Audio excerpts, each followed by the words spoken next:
Well then, I'm just having a little play about with this little Briggs Stratton engine on this mower here, and well, I'm just obviously going to try and see if I can get it running. I haven't cleaned that off yet, but I thought the first thing I'd do is take out the fuel and put some fresh fuel in there.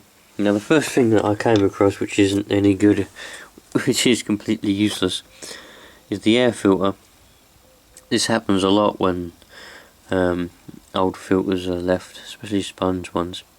It's well, somewhat deteriorated, and you will find that these sponge filters, they tend to break up like that, and what happens is that gets sucked in to the sucked in, blocks up the carb or whatever, then you've got problems.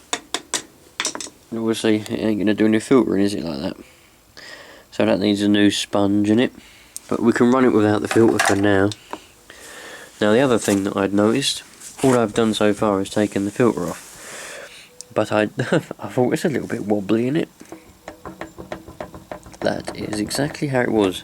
So that would explain largely why the person that I got this from couldn't get it to start, probably because, well, the intake manifold isn't really bolted to the head.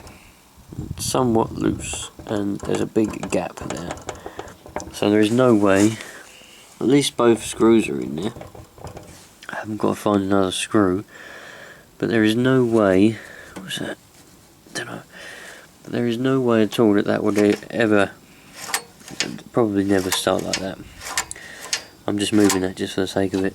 So that definitely needs to be done up. I'm not going to mess about with it too much at the minute. I'm going to try and take the tank off to get all the fuel out and put some fresh fuel in there, and we'll take it from there. Notice that on this engine the fuel tank is actually the bowl of the carburetor. It's loads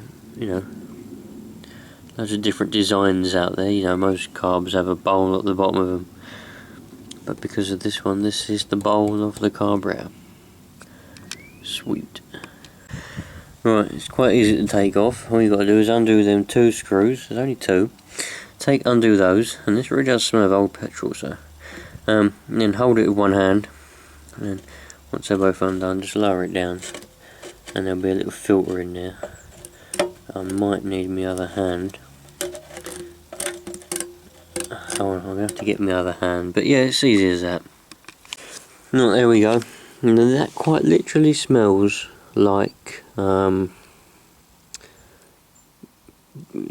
does it smell like? It smells like thinners. That's the word I'm looking for. It smells a lot like thinners. Now, a little bit of dirt up there by the looks of things. Got a dirty little filter. Are we ever going to get a focus on anything? Bloody hell. There we go. Got a dirty little filter. I'll give that a little bit of a clean off. Bit of dirt going up there. Yep, all needs a clean. Bit of corrosion, is that? Can't quite see it. I'll have a look in a minute. But yeah, so clean it all out, put a bit of fresh fuel in, do them two screws up, and we'll take it from there. Right, so it's all back together. Them two screws are nice and tight. I've got my old friend carb spray, giving everything a bit of a clean up in there, just around there. That's probably could give it a little bit of a wipe, but I'm going to try and start it up in a second. So choke's all nice and free and working. You can see that working. Throttle is working. Oh, I've got to do that screw back up. Screw it back up and it'll be working. We've got fresh fuel in there. I gave it a little bit of a washout. Can't really see, but the fuel what come out of it was about the same colour as that. So I've given it a bit of a washout, put some fresh fuel in, just a drop, and we'll see what happens in a minute. Oh yeah, I'll give that a bit of a clean up and then I'll see what happens. If it doesn't start, then I'll go start taking the plug out and see if we got any spark. I'll only give it a few pulls and we'll see what happens. Right, I've had a look. Well, I haven't had a look. I've given it a go at starting, and the first thing I noticed on the first pull was we have got a little leak around here. Don't know whether I'll better show you it. Let's have a look. Possibly. Is it going to show up? Oh, I weren't looking in the viewfinder there. I wonder if it... You see there's a compression leak. Ready? Well, I won't call it a compression leak. It's where it's sucking in the fuel, but it ain't going in there. It's going out the gasket because it ain't sealing, so... just doing them screws up wasn't enough as I'd hope it would have been. I'm going to have to probably replace that gasket now. So I'm going to take it off and see what we got inside. God, blimey. Getting too old for this. Right, taking it off, taking the carb off. Here's the gasket. Doesn't look too bad actually. I did wonder to myself whether the person has taken that carb off before to try and get it running, but then just didn't put it back properly or something. So we've got the gasket here. Doesn't look too bad. Could do have a little bit of a clean up. It might just be squashed. It might be the problem. It's not bent. I haven't got another one, and I have got some gasket paper, but I don't know where it is, so I'll have to look for that. So my plan is to clean the gasket, clean the flange surface, and on the carb clean that, so we've got a nice clean surface. You can see the valve in there. There's the exhaust valve in there, look. Why doesn't anything ever focus, man? Nothing ever focuses for me, does it? There's the exhaust valve in there. I wonder if I can get it to move. Oh, there it is. It should go in a minute, there you go.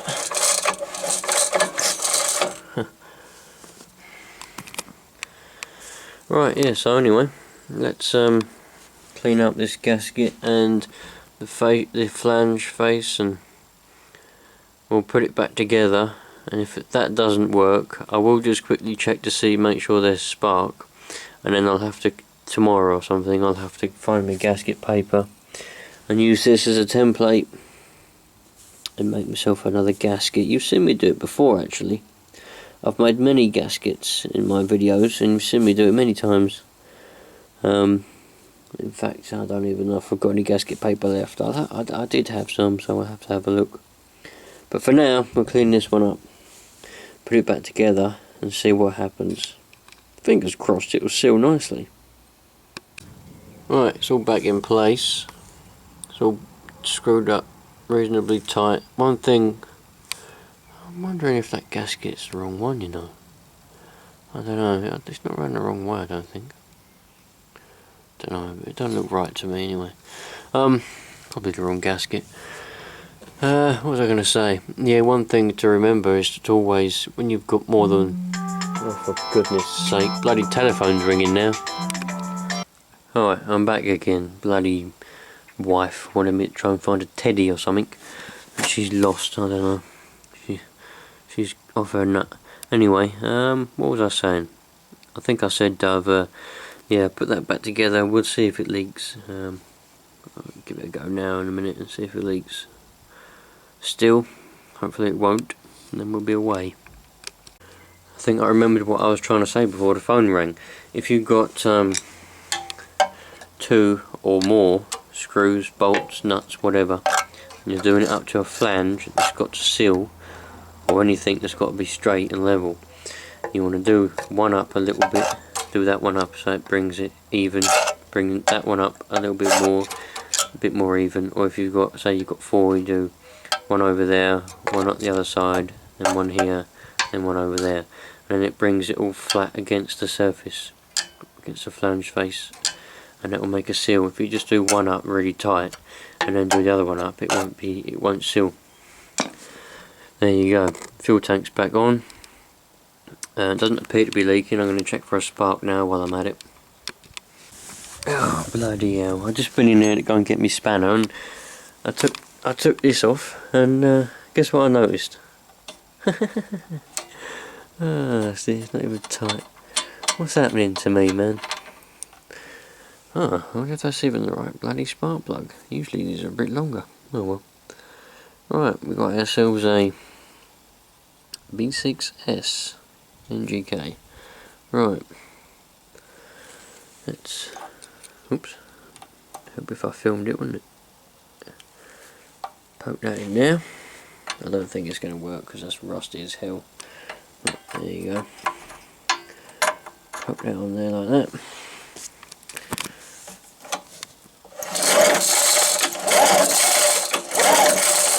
No spark. No spark. I wonder. It just occurred to me, where is the on and off switch on this? I don't even know. I wonder if this is the on and off switch. I really don't know what that is. That could be anything. Really don't know. I'll have to try and follow that cable. It's interesting. Where does that cable go? This is probably really obvious.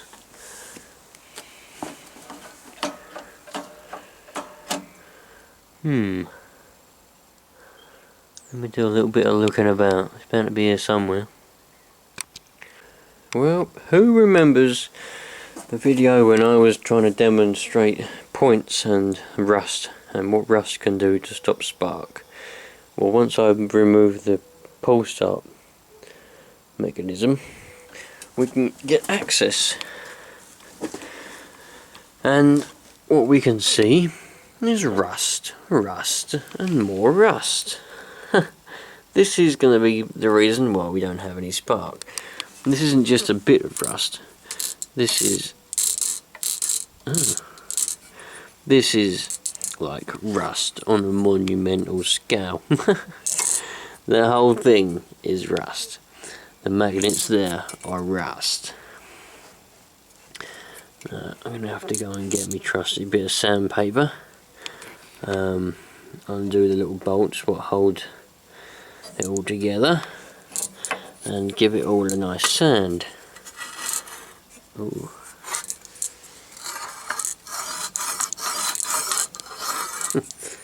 Yep. So that is the reason why we ain't got any spark. Still can't find the on and off switch, but there's a little wire what comes off of here. So I don't know what that's supposed to do as yet. We shall investigate. So yeah, let's do a little bit of sanding. I might have to abort and come back tomorrow, given by the time. I've still got plenty of stuff to be doing this afternoon. Well, this evening now, I suppose. But yeah, let's give it a quick sand, undo the little bolts, and give it a quick sand up, see if we can rescue a spark. If we can rescue a spark, we'll have it running. So, let's give it a go. Right, I'm currently facing a bit of an issue here. I've given the old HD leader a sand off on the inside. Now I'm coming across a bit of an issue here. These little bolts here, I've got one here, and I've got one over here. Now these are very strange. I've tried sockets and spanners. Now the old, it's an 8, the 6, oh come on, the 6 and the 7, right? Different spanners, different sockets, all kinds. So the 6, doing it with my left hand, so I'm very cog-handed. But it's too small. Right, the 6 is far too small. Then if we get the 7 and try to put the 7 on it, 7 is far too big. Now it's obviously not the old millimetrics for some reason, all the other ones are. But in my because, oh hello, what's this? I don't like all these ones. These are what Americans have, isn't it? And I don't like these. I prefer. But what's that? 1/4. And what's this one? I might have the spanner actually. That's 1/4 as well. That's the smallest one I've got. I didn't even know I had that. I must have missed that one a minute ago.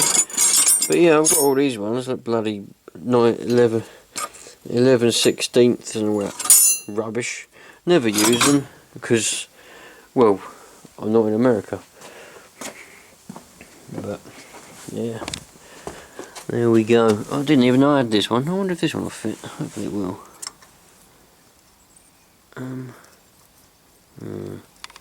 It's a little bit big. Might risk rounding the old head off there. Oh, that's a little bit big. Let me give it a go with my other hand. Right, it's getting dark now. It's starting to spit with rain, so but if you can see, I'll be giving them a bit of a sand.